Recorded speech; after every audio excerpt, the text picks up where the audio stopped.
Hello everyone, welcome to my channel. हम अभी समझेंगे ना Lebesgue monotone convergence theorem. Okay, देखो इसे समझने से पहले ना मैं आपसे डिस्कस करना चाहूँगी ये वर्ड मोनोटोन और कन्वर्जेंस, ये आपको समझ में आना चाहिए। देखो मोनोटोन का मतलब होता है कि या तो इंक्रीजिंग हो या फिर डिक्रीजिंग हो या फिर कांस्टेंट हो।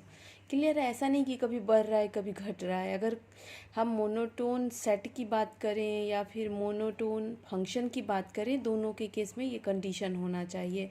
ये चीज़ क्लियर है आपको? अब देखो ज़रा, कन्वर्जेंट कहने का क्या मतलब है कि कन्वर्जेंट का जो मीन्स होता है वो होता है to approach something, to approach something. अब ये समथिंग का मतलब क्या है? जैसे कि आप लाइट के बारे में भी आप पढ़ते होंगे कि कॉनकेव मिरर है या कॉन्वेक्स मिरर है या कॉनकेव लेंस है, कॉन्वेक्स लेंस है, उसमें लाइट कन्वर्जिंग है या डाइवर्जिंग है, ये कैसे हमें पता चलता था? अगर कहीं एक पॉइंट पे लाइट आ रही होती है, फॉलो करता है कोई किसी को, तो उसको हम कहते हैं कन्वर्जेंस। जैसे कि मैथ्स में मैं समझाती हूँ। मान लीजिए आपके पास ना एक सीक्वेंस है।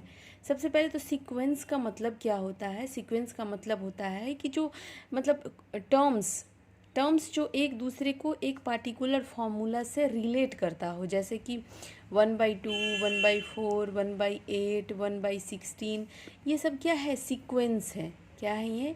सीक्वेंस है। यहाँ पे जितने भी टर्म्स हैं ये सब देखो 1/2 से मल्टीप्लाई होने के बाद बन रहा है, और ये सारे के सारे किसके नज़दीक जा रहा है? ज़ीरो के नज़दीक जा रहा है। यानी यहाँ पे आप कह सकते हो कि this sequence is converges to zero, converges to zero. यानी ये आपको समझ में आ गया कि मोनोटोन का मतलब क्या है, कन्वर्जेंस का मतलब क्या है। ठीक है, अब हम आते हैं लीबेक मोनोटोन कन्वर्जेंस थ्योरम पे। ये क्या कहता है ना, देखो यहाँ थ्योरम में मोनोटोन लिखा है, बट ये थ्योरम डिक्रीजिंग फंक्शन के लिए नहीं है। ये किसके लिए है? या तो कांस्टेंट हो या फिर इंक्रीजिंग हो, यानी नॉन डिक्रीजिंग फंक्शन के सीक्वेंस होने चाहिए। यानी इसने जो कहा, स्टेटमेंट दिया, वो बोला क्या कि let F N x be a sequence of function, sequence of non decreasing लिखो, नॉन डिक्रीजिंग फंक्शन। यानी कहने का मतलब क्या है कि अगर हम दैट इज, इसका मतलब क्या हो जाएगा कि जो f1 है, f2 है, f3 है, f4 है, जैसे जैसे आप n की वैल्यू रखते जा रहे हो तो आपको ना फंक्शन की वैल्यू बड़ी मिलते जा रही है। इस तरह से आपको ध्यान रखना है। अब चूँकि नॉन डिक्रीजिंग लिखे हैं तो कांस्टेंट भी हो सकता है, इसीलिए हम इक्वल का साइन भी देंगे। क्लियर है? देन तब कहता है, देन एफ एन एक्स, जो ये आपका फंक्शन की जो सीक्वेंस है ना एफ एन एक्स, इसकी जो nth टर्म होगी उसमें n टेंस टू इन्फिनिटी कर दोगे तो ये एक नॉर्मल फंक्शन जो होगा उसके इंटीग्रेशन के बराबर हो जाएगा। ये कह रहा है यहाँ पे f क्या है? एक सिंपल फंक्शन। अब देखो इसको ध्यान से, ये याद कैसे रहेगा आपको? तो देखो ये फंक्शन जो है f1, f2, f3, f4, ये किसी ना किसी एक सिंपल फंक्शन को क्या कर रहा है? फॉलो कर रहा है। यानी यहाँ पे कह सकते हो कि एफ एन एक्स जो है sequence, this is converges to F x. ठीक है, यानी ये लीबेक कन्वर्जेंस थ्योरम में आप लिखोगे कि let F N x be a sequence of non decreasing function, that means this and then we can say कि f N x is converges to F x. ठीक, और उसके बाद ये आप रिप्रेजेंटेशन लिखने वाले हैं। क्लियर है ये चीज़? अब इसको हम प्रूव कैसे करेंगे तो उसको ज़रा देखो। प्रूव करने के लिए आपको सबसे पहले इसको वापस लिखना होगा कि let f1 greater than equals to f2, greater नहीं, लेज़र इक्वल्स टू f2, फिर f3। जैसे जैसे आप आगे बढ़ते जा रहे हो ना, आपकी फंक्शन की जो नेक्स्ट सीक्वेंस वैल्यू है वो बढ़ती जा रही है। ठीक, यहाँ पे आपको f लिख देना है, f को फॉलो कर रहे हैं हम। क्लियर है ये चीज़। अब ज़रा ध्यान से देखो, ये तो बात ठीक है। अब एक बात बताओ कि मान लो कि आपके पास ना कोई सीक्वेंस है, लेट सपोज कि सीक्वेंस है 1/1 प्लस एन एक्स। तो एन की वैल्यू जब 1 रखा तो आपको F1 मिला, एन की वैल्यू 2 रखे तो F2 मिला। लेकिन जब हम एन की वैल्यू 1 रखेंगे, देखो इधर ध्यान से, तो ये 1/1 प्लस एक्स है आपका, ठीक। लेकिन यहाँ पे एक्स की जैसे जैसे वैल्यू चेंज करेंगे, इसकी भी तो वैल्यू चेंज होते जाएगी ना, F1 एक्स की भी तो वैल्यू चेंज होते जाएगी ना। यानी आप लिख सकते हो कि जो F1 एक्स है उसमें भी बहुत सारा वैल्यू आएगा। F11 आएगा, F12 आएगा, F13 आएगा, F14 आएगा, जैसे जैसे आप एक्स की वैल्यू चेंज करते जाओगे। अच्छा, यहाँ पे एक चीज़ और मिस हो गया कि आपने लिखा कि let Fn x be a sequence of non decreasing function and its domain. ये भी लिख दो आप कि डोमेन आपका कैसा होना चाहिए, मेजरेबल होना चाहिए, तभी तो फंक्शन आपका मेजरेबल होगा। And its domain is measurable. बहुत जगह फाइनाइट भी लिख देता है आपको, आप मेजरेबल सिर्फ लिख दीजिए, ठीक। तो यहाँ पे जो F1 एक्स होगा, F11, F12, F13 इसी तरह होगा। F2 एक्स में भी आप लिख सकते हो F221, F22। जब हम n की वैल्यू 2 रख देंगे तो ये हो जाएगा 1/1 प्लस 2x। एक्स की वैल्यू चेंज करते जाएंगे तो F21 मिलेगा, F22 मिलेगा, फिर F23 मिलेगा एंड सो ऑन। इसी तरह आप आगे बढ़ते चले जाओगे, ठीक है।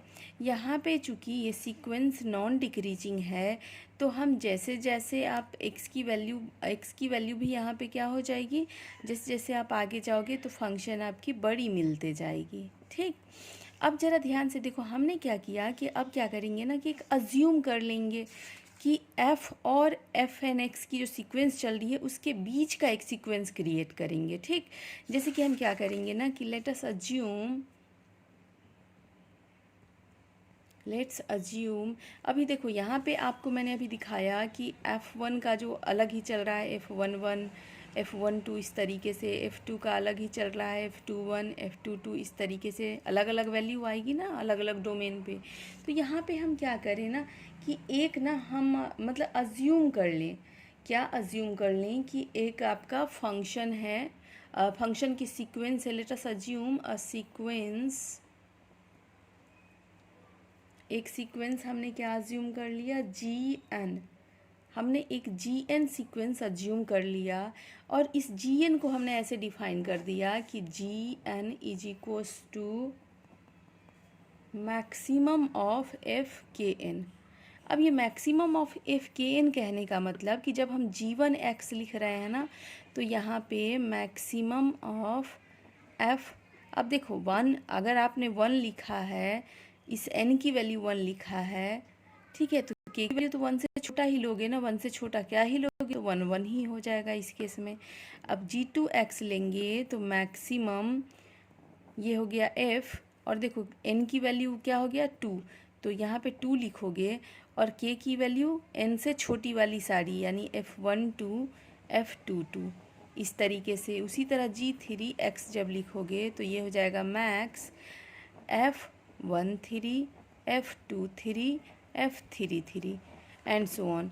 यहाँ पे क्या है ना कि आपकी चूँकि जो फंक्शन है ये नॉन डिक्रीजिंग है, फंक्शन आपका नॉन डिक्रीजिंग है, और फंक्शन आपका क्या हो रहा है कि मतलब जो नॉन डिक्रीजिंग है और उसी का सबसेट ये GNX है आपका, वहीं से बना है इसके मैक्सिमम को लेके। तो यहाँ पे आप एक चीज़ और देख सकते हो कि F11 जो था, F11 जो है मतलब फर्स्ट वाले में जो है इसमें G1 की वैल्यू है, सेकेंड वाले में G2 की वैल्यू है, थर्ड वाले में G3 की वैल्यू है। यानी जब F1 से F2 बड़ा है, F2 से F3 बड़ा है, तो G1 में भी वही चीज़ेगा। यानी यहाँ पे आप लिख सकते हो इट इम्प्लाइज दैट G1X से बड़ा है G2X और G2X से बड़ा है G3X एंड सो ऑन। इसी तरीके से आपका चलते जाएगा ये इनफाइनाइट टाइम्स तक। बट अब हम क्या करेंगे, इनफाइनाइट टाइम्स का हम तो टर्म्स लिख नहीं सकते, तो हम एक पार्टिकुलर kth टर्म यहाँ पे लिखेंगे। यहाँ पे हम क्या करेंगे, एक kth टर्म को लिख लेंगे। अब kth टर्म को हम कैसे लिखेंगे, ध्यान से देखो ज़रा। हम क्या करेंगे ना कि आप मतलब यहाँ पे एक जनरल टर्म लिख लीजिए। जनरल टर्म कैसे लिखेंगे कि जी सबसे पहले तो एक चीज़ और लिख सकते हैं, इसको ना मैं एक और मतलब एकदम आसान बना देती हूँ। देखो, इसको आप क्या लिख सकते हो कि जो भी आपका केथ टर्म है, मतलब जो भी जीके है, ये आपका हमेशा जो हमने मतलब एक सिंपल फंक्शन जिसको अप्रोच हम कर रहे थे वो लास्ट वाला फंक्शन था, है ना, और ये शुरू वाला फंक्शन है। यानी ये शुरू वाले फंक्शन और लास्ट वाले फंक्शन के बीच में ही जी लाई करेगा। यानी जी जो होगा वो हमेशा आपका एफ के एन और आपका जो लास्ट वाला एफ है उसी के बीच लाई करेगा, करेगा ना।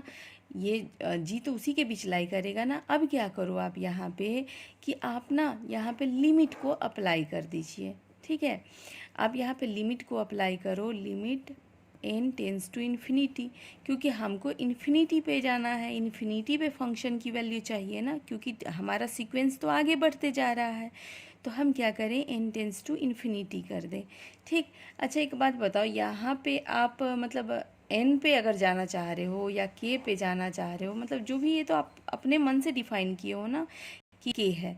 ठीक है, तो हम एक काम और भी कर सकते थे यहाँ पे कि के जगह एन ले लेते और इसको के कर देते। कहने का मतलब कि एफ के जी एन और एफ, क्योंकि हमने स्टार्टिंग में यहाँ पे देख लिया था जो के था ना, यहाँ पे जो हमने अभी लेट किया था, यहाँ पे तो हमने अभी जी एन एक्स माना था ना कि maximum of F K N है, और के जो था वो less than equals to N था। ठीक, तो हम जो अप्रोच कर रहे हैं जब G1 G2 G3 जा रहे हैं, तो यहाँ पे जो मतलब स्टार्टिंग में जो एफ के होगा और लास्ट में जो सिंपल फंक्शन होगा उसी के बीच में हमारा जी का जो वैल्यू है मतलब सीक्वेंस है वो लाई करेगा। इसको हमने इस तरीके से लिखा। अब क्या करें, दोनों तरफ ना मतलब तीनों में लिमिट अप्लाई कर दो। अब देखो यहाँ एन है, यहाँ के है, यहाँ कुछ नहीं है, तो जब लिमिट लगाओगे तो यहाँ भी कुछ नहीं आएगा, ये एफ के ही रहेगा। और ये जी एन, क्योंकि ये आपका के पे डिपेंडेंट, ये के पे डिपेंडेंट है, एन पे नहीं, और ये एन पे डिपेंडेंट है, तो यहाँ एन टेंस टू इन्फिनिटी और यहाँ पे एफ हो जाएगा। ठीक, अब हमने ये तो अप्लाई कर दिया। अब क्या करें, कुछ भी नहीं करना है, के टेंस टू इन्फिनिटी भी अप्लाई कर दो।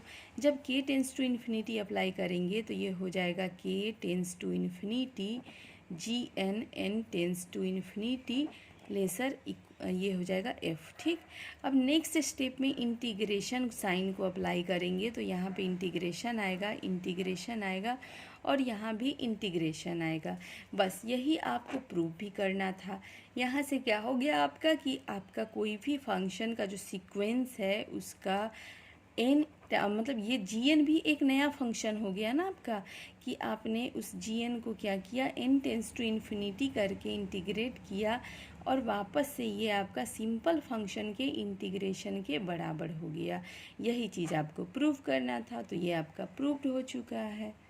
तो कितना सिंपल है, इसमें करना कुछ भी नहीं था कि आपको पहले ये सब दिखा देना था, बीच का एक जी मान लेना था और उसके बाद नॉन डिक्रीजिंग है ये दिखा के एक बार यहाँ पे टेंस टू इन्फिनिटी और एक बार यहाँ पे इंटीग्रेशन लगा देना है। सो आई होप कि आपको ये अच्छे से समझ में आ गया होगा। Thank you, keep watching, supporting me. Thank you, bye bye.